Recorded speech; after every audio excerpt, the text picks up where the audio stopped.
Professor Sipe gave a very nice talk about nuances with respect to the interlaminar approach. So I think I can offer a little bit more to complement that talk already with more of a global, broad overview. So a quick shout out to the ESRG.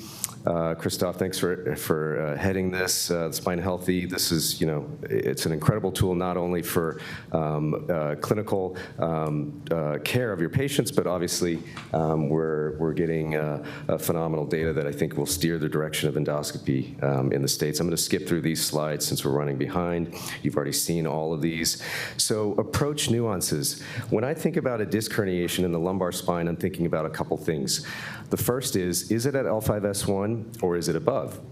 For all the reasons that have already been discussed by all the other presenters. The L5S1 interlaminar is huge, it's wide, you don't have to resect bone. That's the holy grail of endoscopic surgery, right? You're not supposed to take bone. You want to minimize facet resection.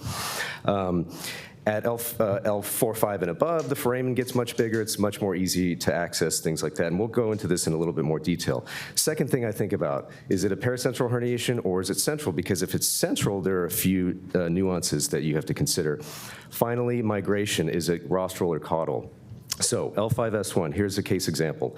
This is a large central herniated disc, right? You see the right root and the left root compressed, and you can see that at L5S1, the root is medial to the facet joint, so you don't have to take any bone here to access the lateral recess, right?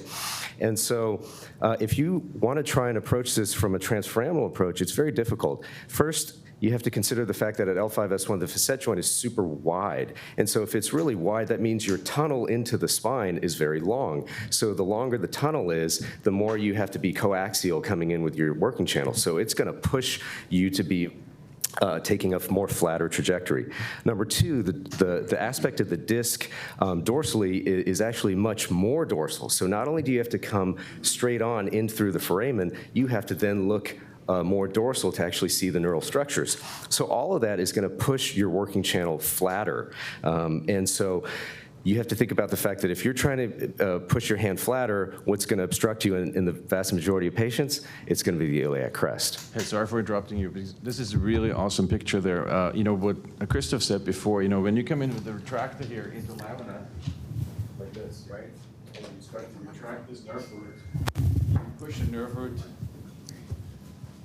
then, again, sorry for taking, but I mean, this is just an awesome picture, like what he said before. You have the nerve root here pinched between the disc herniation, right? If you go in there and you start medializing this, you're really going to squish that nerve root. So I think that just illustrates this really nicely. Sorry for that. Yeah. Well, so, I mean, again, the point is, it would be very, very difficult to actually get this from a transforaminal approach, if not impossible, right? And so here, the approach is clearly interlaminar. And so you can see that, you can, as we discussed earlier, especially with Professor Sipe and Mark Mahan, docking more medial allows you to look more lateral. So here I've got a medial docking point where I can utilize the fact that it's a small scope and that I have a 15-degree view angle and look lateral to undercut the ligamentum flavum without resecting the facet joint, and you can still tackle a central herniation very easily, right? So next point, central herniations. So this is a big, big central herniation at L4-5, right? It's actually coming from a left paracentral annular defect, but it's occluding the entire canal. So when we talk about the standard targeting for transforaminal, what I usually do is I get an AP of the trajectory that I want to approach the disc at. Usually I'm hugging the pedicle below.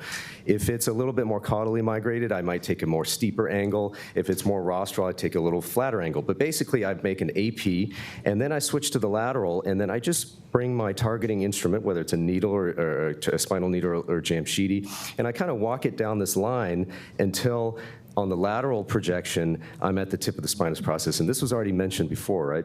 And I learned this from Christoph at one of the courses when I was training.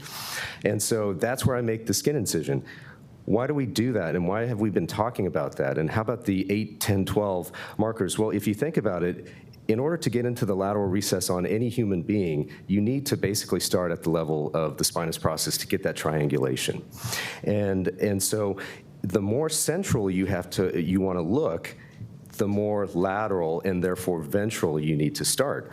And so then you start walking in between the dorsal facet line and the spinous process line. And so if you want to go even more lateral, there's an extreme lateral approach where you're starting basically at the level of the dorsal facet line. But obviously at higher lumbar levels, L3, 4, and above, you have to be cognizant of the retroperitoneal organs and things like that. And so again, you want to start somewhere between the interspinous process line and the dorsal facet line on the lateral when you're targeting. So how about safety of this type of approach? We all know that Camden's triangle is really more of a prism when you think about it as an endoscopic surgeon, right? Because the facet joint's there. If you're doing a T-lift, then the facet joint is not part of the picture. It's a two-dimensional structure. But as an endoscopic surgeon, the prism, the more lateral you start, the more that prism closes down and the closer you are to the exiting nerve root. And so how do you mitigate the risk of the exiting nerve root if you're trying to go transforaminal? Well, basically, any type of transforaminal approach, whether you're using a spinal needle or a Jamshidi needle, your goal is to ream off or drill off the ventrolateral SAP to access the canal. So the trans-SAP approach, described by our colleagues, is basically docking directly onto the facet with a Jamshidi needle so that you can guarantee your trajectory into the bone from the beginning. So that mitigates the risk to the exiting nerve root. Similarly, there's a concept of shallow targeting. You know, come in initially shallow, hit the spinous process, and just slowly back out and walk down the foramen. And so even if you're starting super lateral, if you walk off of the SAP into the foramen, you're not going to injure the exiting nerve root. Migrated herniations. Our colleagues, esteemed colleagues at Warriedal Hospital in Seoul published this paper in 2007. They classified the migrations, zone 1, zone 2, zone 3, and zone 4, and this is the pictorial representation. So zone 1 is all the way up to the pedicle above, zone 4 is all the way to the pedicle below, and then 2 and 3 are in between, separated by 3 millimeters, so you can see that.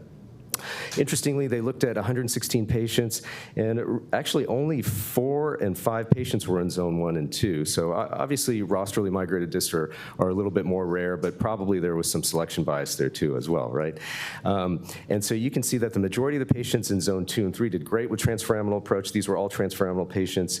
The slightly less better results for zone 1, poorer results in zone 4. So they suggested that the transforaminal approach is most suited for near migrations, zone 2 and 3, and you should consider an open microdiscectomy for zone 1 and 4. Here's another paper out of Seoul. Very high migrated herniations, distal to the pedicle above and below.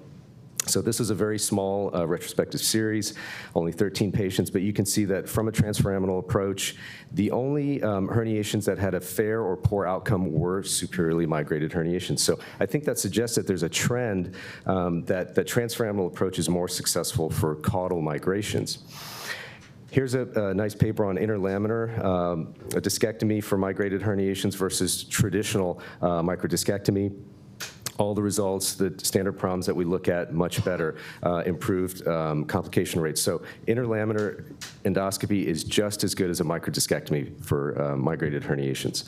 So I've made a summary of the approach selection. So for me, personally, L5-S1, interlaminar is going to be my workhorse, and that's going to be central, paracentral, up and down migrations. It doesn't matter. For L4-5 and above, I typically go transforaminal if possible, because again, we're trying to minimize the facet resection, right? The whole point is to go into the spine and not leave a trace that you were there. And I think you should take a far lateral or an extreme lateral approach for more central migrations with a trans-SAP approach. Zone 2 and 3, transforaminal. And then I think more controversial would be zone 1. So ultimately, in my opinion, I think this is better approached interlaminar. First of all, going transforaminal up against an exiting nerve root that's already compressed, you can certainly injure it more, especially when you're levering to look up. Secondly, the apex of maximal compression in these disc herniations is in the axilla, and this is your blind spot. So it's going to be very hard to see that transforaminal, no matter how far in the canal you are. So if you remove the herniation in one fragment, that's great, but you don't really know if you've left a piece there in the axilla where the point of maximal compression is. And also, if you're approaching interlaminar, you're not really compressing the root, you're seeing the disc first. And so there's no root retraction. Zone 4, I think this is controversial too. Some may say interlaminar, some may say transforaminal. I think transforaminal is actually an excellent approach for a couple reasons. Again, the point of maximal compression is actually in the shoulder, so you're going to see the disc herniation first. So you're going to start removing the disc herniation first, so you're not retracting the nerve root. Whereas interlaminar, you probably will be doing a little bit of nerve root retraction. Secondly, it may be difficult to see caudally, but you can always drill off a little bit of the pedicle, rostral medially, a few millimeters. I don't think that affects stability at all, and you can always see very far down. And you can see, basically, you can completely get the nerve root decompressed. And I don't really agree that there's much morbidity in drilling the pedicle down. So I've created this algorithm for the endo approach here. So I think this is fairly appropriate for potentially a beginner crowd. And so this is what I would recommend for your approach. So we'll go through some cases quickly. This is a 70-year-old female. She's got kind of mild chronic low back pain, nothing crazy, but she came in with 4 days of acute right lower extremity radiculopathy. She then came into the emergency room because of weakness in her foot. She's a retired radiologist. And so she's got a foot drop. And she has a terrible looking spine, spondylosis at all 3 levels, but clearly there's a caudal extruded fragment zone 4, and it's compressing the exiting nerve root. So we decided to take a transforaminal approach because I didn't want to take any facet joint, didn't want to take any lamina, posterior bone, anything to try to preserve the structural stability as much as possible. She was on board with that, so this is a brief video of the transforaminal approach. So you can see caudal is to the left, rostral is to the right, and I'm drilling off the pedicle as we discussed. And you know, in total, I'm taking very little of the pedicle. This is a few millimeters. But you can see that then you can identify the nerve root, and then you can start scooping the disc herniation away from the actual root. And then the question is, well, a very common question is, how do you know when you're done? You know you're done when the root starts to fall into its anatomic orientation and pulsating. So you can see that as you continue to work. The root is now dropping into view.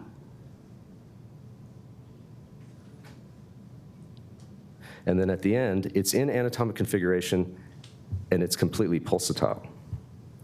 So this is the pre-op again. This is the post-op. That fragment is completely gone. There's really no evidence that you know, any dorsal surgery has been done. She's got a very sustained result. She has her chronic back pain, no leg pain, and her foot drop completely recovered. And I think part of that is because we're pulling the fragment away from the nerve, not retracting the nerve. Case 2, 78-year-old female, chronic lower back pain, intermittent radiculopathy, but a whole lot worse for the last 4 months. Now she's wheelchair bound. She's got severe back pain and unilateral leg pain, but on close questioning, that back pain was all on the same side as the leg pain. No central axial back pain. She's got a terrible looking scan. She's got transitional anatomy. This was labeled as the L3-4 level. There's a spondylolisthesis. It's fairly stable on the flexion extension films. It's very rostrally migrated. It's causing lateral recess compression and exiting root compression. So obviously we talked about potentially needing to do a fusion operation, but she wanted the least invasive method possible, so I figured this would be a good approach for interlaminar for the reasons I discussed previously. And obviously interlaminar, I think, is a much smaller surgical footprint and potentially less destabilizing. So this is a brief video of that. So here we see cranial to the left, caudal to the right, L3 lamina on the left, and I'm starting the laminotomy. Just a very limited laminotomy. We're taking a kind of a steep caudal to rostral angle here, and I'll show you that in the fluoro images. We're performing the standard laminotomy, a little bit of a limited medial facetectomy, removing the ligamentum flavum. And then I will demonstrate a cannula insertion technique. Oh, yeah. So here we've mobilized the thecal sac, the root, and I'm rotating the cannula to get on top of the disc. So here we can see the discectomy. And then here we're looking more rostral. You can see the rostral fragments. Again, credit to the small endoscopes with 15-degree viewing angle. And you can really get everything rostrally. So here you can actually see this is the exiting L3 nerve root. It's completely decompressed at this point. It's going out laterally. And then you can actually see the step off of the spondylolisthesis now that the herniation is uncovered. Do you ever drill that down a little bit? I didn't drill that down, yeah. You did, or you did? I did not, yeah. So again, you can see how high you can reach and how low you can reach with an interlaminar approach. And this is a sustained result 6 months out.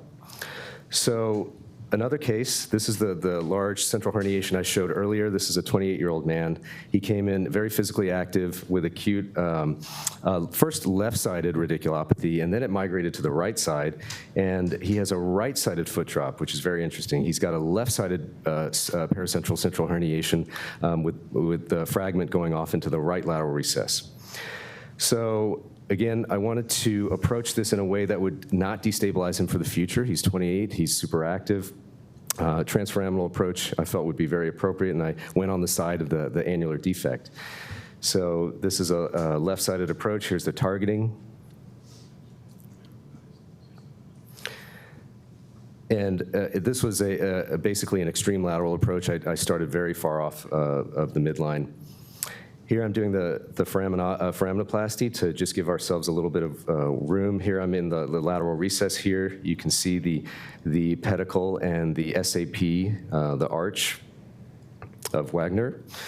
And then here you can already see there's plenty of disc herniation in the lateral recess.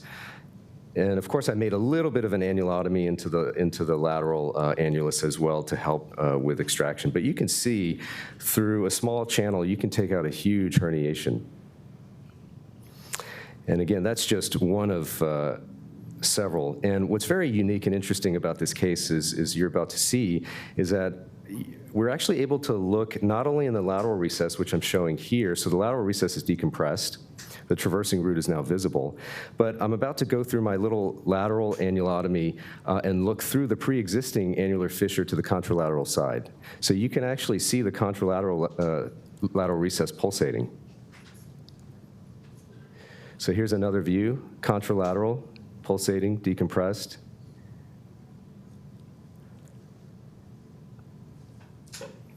And then ipsilateral. So final inspection, you can see simultaneously ipsilateral and contralateral decompression. So his foot drop recovered after about 3 months. And the great thing is, you know, I'm getting these MRIs for academic purposes, and you can see that there's no disruption or collateral damage to the posterior elements at all, which this is, I think, highlights the power of transforaminal endoscopy.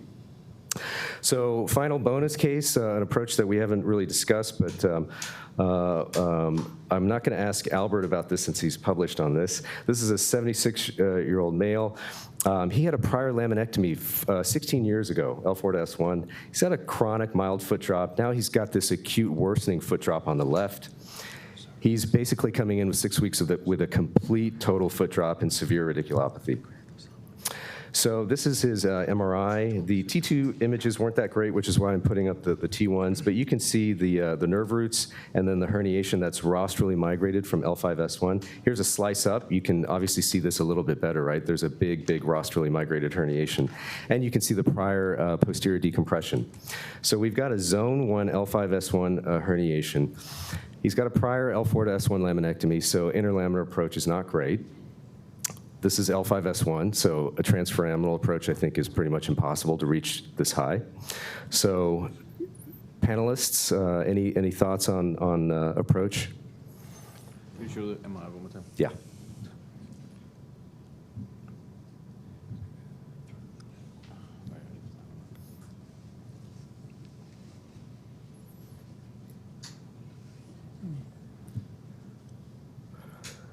Not a fun case. Interlaminar. Is that Interlaminar? is that a total laminectomy? Yeah, you can see that he's got all this scar tissue. I mean, it's more central, I would say, but still there's going to be scar tissue that you're going to run into.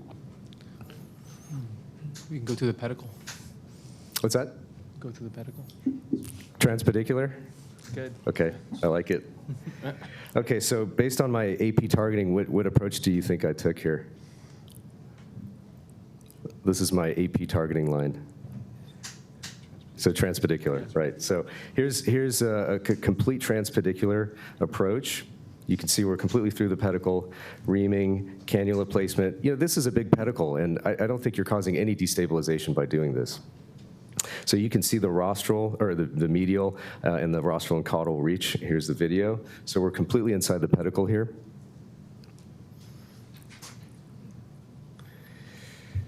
So you can see you're encased in bone, and so you have to drill through the medial aspect of the pedicle. Things to keep in mind for this approach: for an up-migrated herniation, it is pushing the nerve up against the pedicle, so the first thing you're going to see is the nerve. So it was interesting, my resident said, oh, that must be the herniation. Well, it's actually a pale ischemic nerve root, right? So you have to first expand the pediculotomy and really be able to identify and mobilize it. And you can see at this point it's becoming revascularized and it's looking more like a nerve root. But at this point, we can actually look underneath the herniation and identify the the nerve root and identify the herniation. So, and then obviously this is all extruded fragment, right? We're not anywhere near a disc space right now.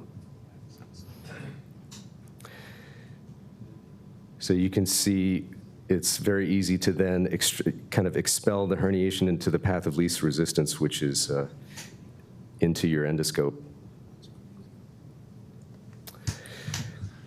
So in the interest of time, I'll just I'll just kind of keep moving. And so here's the final view, pulsating. This is his pain diagram afterwards. He's had sustained relief. His foot drop didn't improve, though. I mean, it was 6 weeks with a complete foot drop. Not unexpected. But here's the post-op MRI with the herniation completely gone. So again, I added a transpedicular here. This is the final approach algorithm. Thank you for your attention.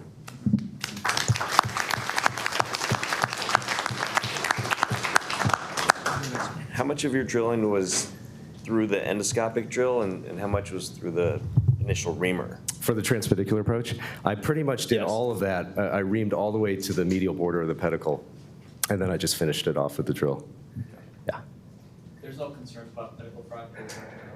Well, like I said, I think that's a great question. I think you have to kind of look at the individual anatomy. The L5 pedicle on most males are fairly large and robust, and you know the working channel is only about 7 millimeters, and most pedicles are larger than 7 millimeters. So you're coming in. It's not like you are taking down the pedicle like if you're doing a PSO. You are just coming in across, and you're going through and through, and so you're leaving a little bit of a defect on each cortical rim, but the majority of the pedicle cortex is still there. So I don't think that causes any instability. Pretty far behind. Should we just go ahead? I think so. Any other fantastic talks? Yep. Yes. Talks? Or a comment, I guess. You know that transpedicular, everyone's going to be very interested in that last video. You spent like the least amount of time on the most interesting video, but it was nice. I think, you know, we're talking about targeting. It's super important. The case that's going to be the most important for targeting is that case, right? Yeah. Because you're making this fine hole through the pedicle, but you're limited to that trajectory once you're in that hole, right? So if you don't get that right, it's not a typical endoscopic case where you're able to maneuver and move around. You're stuck in that trajectory. So you better get to the right spot with targeting if you're going to try that approach. You can't move anywhere else once you're through the bone. Yeah, absolutely. I think that's a great comment. I mean, for that type of approach, I think you have to come in fairly flat in order to get that. And so, you know, you're going to be starting a little bit more lateral. At L5, you have to also take into consideration that crest as well. But that's all very, very excellent points. But I just basically made sure. The good thing about going transpedicular is that if you feel like your approach with the Jamshidi is not good, you can always just pull out and retarget. So. Do you have any? Obviously, navigation would help for that If you too. go back- I didn't use navigation, but I'm Yeah, sure it if you go back to your X-ray, would you mind just, you know, like, you know, showing us, you know, your landmarks, how you went there? So this was the first targeting X-ray. So again, I just drew my AP skin trajectory line here, and I followed this lateral, and that was where I made my skin incision. I think I was probably, you know, at least 15 off of the midline. And then this was my first docking point where I hit bone. And then, of course, I checked the lateral here to make sure I was, at least halfway into the pedicle. And I didn't show that here, but this is basically the targeting. And then I went all the way to the medial border of the pedicle here. You can see right there. And then on the lateral, you can tell that with this trajectory, you can definitely get to where you need to go. I think if you were too much more shallow, like a lot higher, it would probably be a lot more difficult, and you'd have to think about targeting a little bit more ventral. And your AP, is it a Ferguson AP? We're Yes. Squaring the end plates, yeah. Well, we're running a little bit behind, but that's an excellent talk, and I'm sure Meng will go over that stuff in the lab. Thank you.